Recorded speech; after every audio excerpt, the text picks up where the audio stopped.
अस्सलाम वालेकुम students, this is Mohammad Hamid Luqman. और लास्ट लेक्चर के अंदर हम लोगों ने ब्रायोफाइट्स के कुछ डिवीजन्स के बारे में पढ़ा था।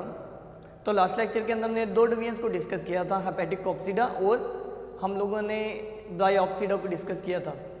आज हम उसकी थर्ड डिवीजन को डिस्कस करते हैं, एंथोसिरोप्सिडा। क्या डिवीजन है? एंथोसिरोप्सिडा। एंथोसिरोप्सिडा को हम लोग हॉर्न वर्ड्स भी कहते हैं। क्या कहते हैं? हॉर्न वर्ड्स भी कहते हैं। अब हम लोगों ने जब प्लांट्स को डिस्कस करना स्टार्ट किया था तो मैंने आप लोगों को कहा था कि इसके अंदर जो मेन हमारी चीज़ है वो ये होगी कि इसका गैमेटोफाइट कैसा है, इसका स्पोरोफाइट किस तरह का है। तो ब्रायोफाइट्स के अंदर जो गैमेटोफाइट है वो सारे का सारा इसके अंदर प्लांट बॉडी होती है, यानी कि मेन जो प्लांट बॉडी है वो क्या होती है, इसके अंदर गैमेटोफाइट है। तो इसके गैमेटोफाइट की कैरेक्टरिस्टिक्स की बात करते हैं तो आपको एक शॉर्ट क्वेश्चन आ सकता है, give the characteristics of gametophyte या स्पोरोफाइट ऑफ हेपेटिक कॉप्सिडा या फिर लीवर वर्ड्स। तो इसके अंदर हाईली लोब्ड है। लोब हम किसे कहते हैं? लोब कहते हैं हिस्से अलग अलग हैं पर साथ इस तरह जुड़े होते हैं। अब हम इसकी डायग्राम के अंदर देखेंगे तो यहाँ पे क्या है कि ये गैमेटोफाइट है, इस गैमेटोफाइट का ये एक हिस्सा ये वाला और एक हिस्सा ये वाला है, तो हाईली लोब्ड है। तो इसके अंदर स्पोरेंजिया ने क्या किया, उसको दो लोब्स में डिवाइड कर दिया। तो हाईली लोब्ड है, इरेगुलर है अपनी आउटलाइन के अंदर, यानी कि ये बाहर से कोई प्रॉपर एक प्रॉपर तरीके से अरेंज नहीं है, ये इरेगुलर है। ठीक है, इरेगुलर होती है, कोई ख़ास इसकी शेप नहीं होती। इसके बाद जो इसके अंदर सेक्स ऑर्गन्स हैं, यानी कि कौन कौन से सेक्स ऑर्गन्स हम लोगों ने देखे हैं, एक एंथ्रीडिया और दूसरा आर्किगोनिया। ये एंथ्रीडिया और आर्किगोनिया पार्शली संक हुए होते हैं इस गैमेटोफाइट के अंदर, यानी कि उसके अंदर ही क्या होंगे, वो संक हुए होंगे। इसके बाद हम लोग इसके स्पोरोफाइट की बात करते हैं। तो स्पोरोफाइट इसके अंदर थोड़ी सी डिफरेंट है।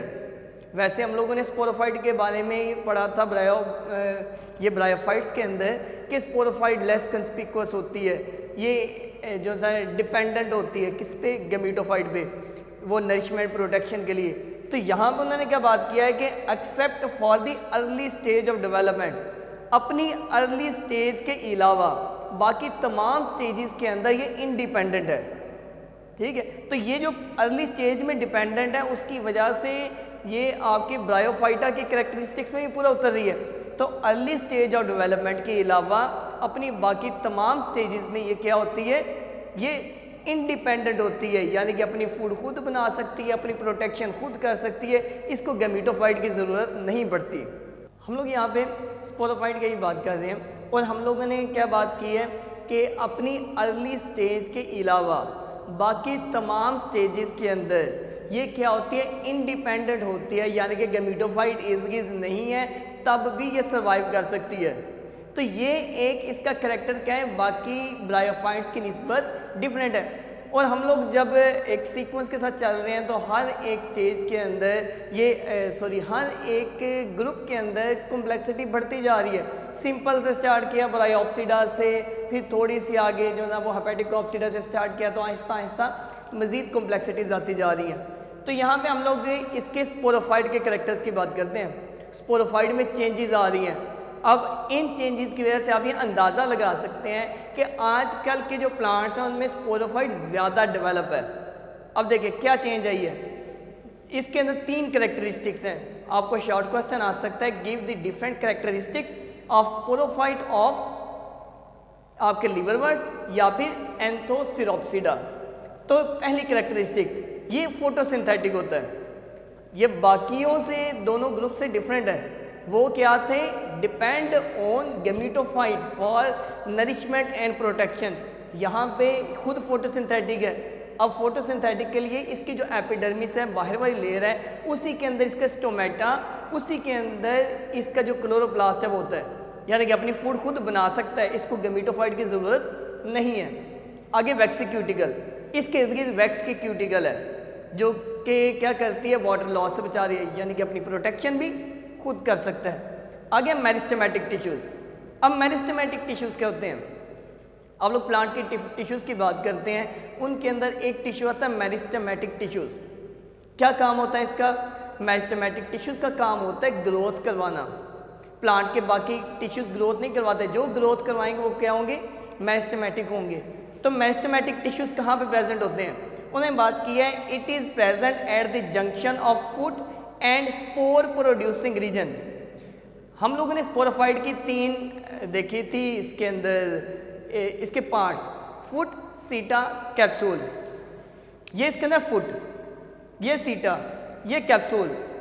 कैप्सूल यानी कि स्पोर प्रोड्यूसिंग रीजन और फुट, इसके दरमियान में यहाँ पे क्या होते हैं कि ये बैंड है एक मेरिस्टेमेटिक टिश्यूज़ का, यानी कि ये इस तरीके से मेरिस्टेमेटिक टिश्यूज़ मौजूद हैं। अब मेरिस्टेमेटिक टिश्यूज़ ग्रो करेंगे। अब देखें जब ये ग्रो करेंगे तो ये क्या करेंगे कि इधर को इंक्रीज़ करते जाएंगे। अब इसका रोल क्या होगा? इसका रोल है कि यहाँ पे ये जो सा स्पोर प्रोड्यूसिंग रीजन है इस साइड से स्पोर्स को प्रोड्यूस करता रहेगा, यानी कि इस साइड से कम होता जा रहा है, यहाँ से मज़ीद ग्रो करता जा रहा है। तो आपकी इनडेफिनिट पीरियड ऑफ टाइम के लिए ये ग्रो करते चले जाएंगे। ये मेरिस्टेमेटिक टिश्यूज़ का रोल है। आपको एक क्वेश्चन आ सकता है कि what are meristematic tissues and describe its role in sporophyte of Anthocerotopsida. Anthocerotopsida के अंदर इसका रोल क्या है?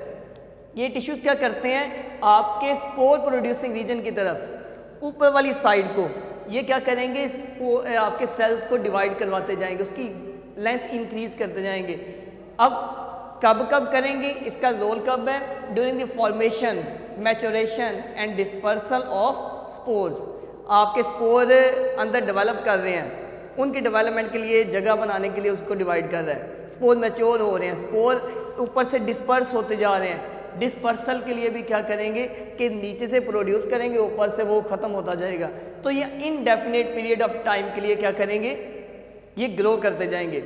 अब उसके बाद उन्होंने कहा है कि ये तब भी ग्रो करेंगे जब गैमीटोफाइट डेड हो गया। अगर ये बाहर वाला गैमीटोफाइट है ये डेड भी हो जाता है, अंदर वाला तो अपनी जब फोटोसिंथेसिस खुद परफॉर्म कर रहा है, अंदर वाला अपनी डिवीजन खुद परफॉर्म कर रहा है, अपनी प्रोटेक्शन खुद कर रहा है, तो इसकी वजह से क्या है कि इसको गैमीटोफाइट की ज़रूरत नहीं है, वो उसके बगैर भी क्या करता है, सर्वाइव करता रहता है। तो ये आपको क्वेश्चन आ सकता है, why sporophyte survives after the death of gametophyte. तो क्यों करता है? क्योंकि ये अपनी नरिशमेंट, अपनी प्रोटेक्शन खुद परफॉर्म कर सकता है, इस वजह से गैमीटोफाइट की डेथ के बाद भी ये ग्रो करता रहेगा। इसके एग्जाम्पल के अंदर आ जाता है एंथोसिरोस। अब एंथोसिरोस के बारे में आपका एमसीक्यूज आ सकता है कि ये पाकिस्तान के अंदर किस जगह पे है, पाकिस्तान के हिली एरियाज़ के अंदर ये जो है ये प्रेजेंट होता है। हम लोग अभी बात कर रहे थे, मैंने आपको बताया था कि इसकी एग्जाम्पल के अंदर आता है एंथोसिरोस। तो एंथोसिरोस क्या है, एक जीनस है, साइंटिफिक नेम है।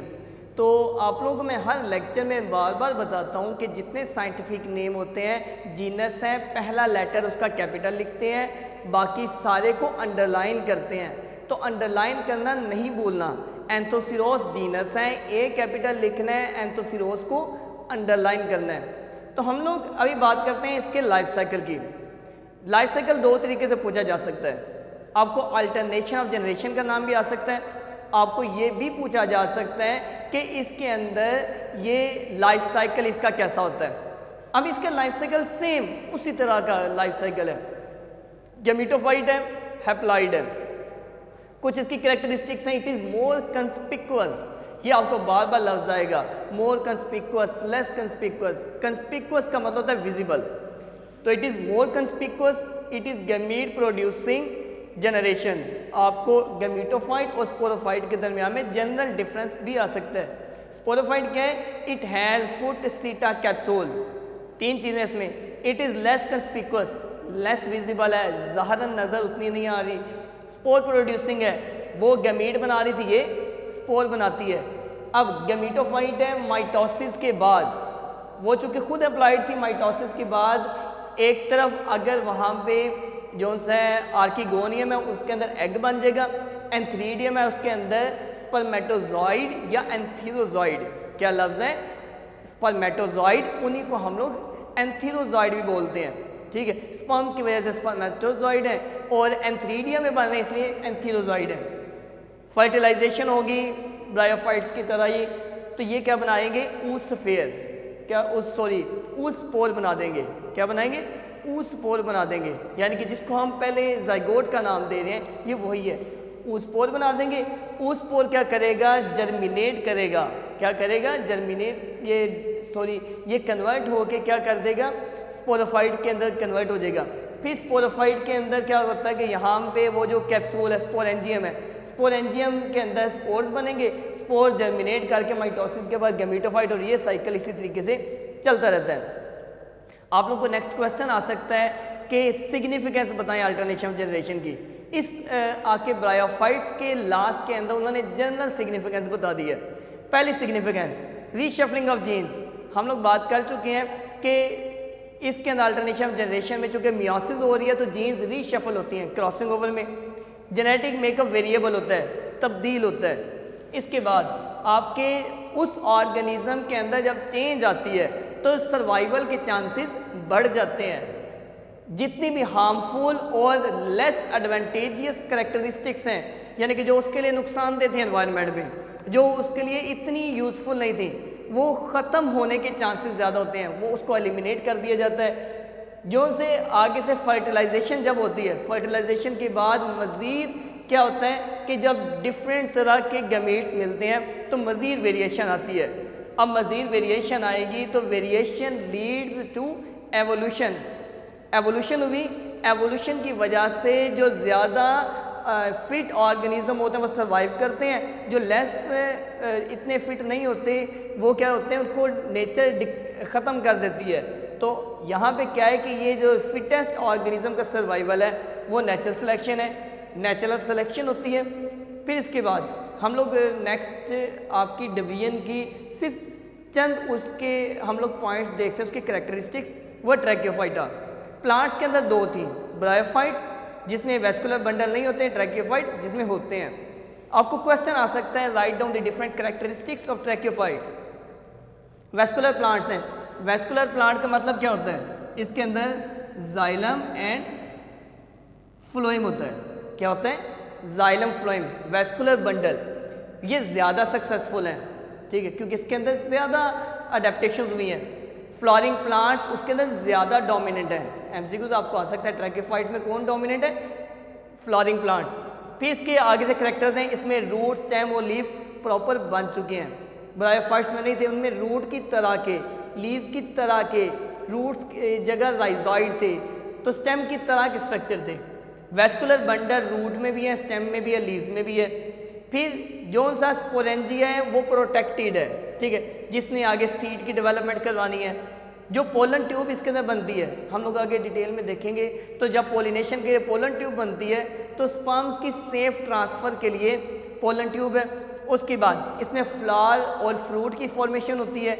एंड लास्ट पे इसके अंदर हेट्रोमॉर्फिक अल्टरनेशन ऑफ जनरेशन है, यानी कि गैमेटोफाइट और स्पोरोफाइट अपनी मॉर्फोलॉजी में टोटली डिफरेंट है। तो हेट्रोमॉर्फिक अल्टरनेशन ऑफ जनरेशंस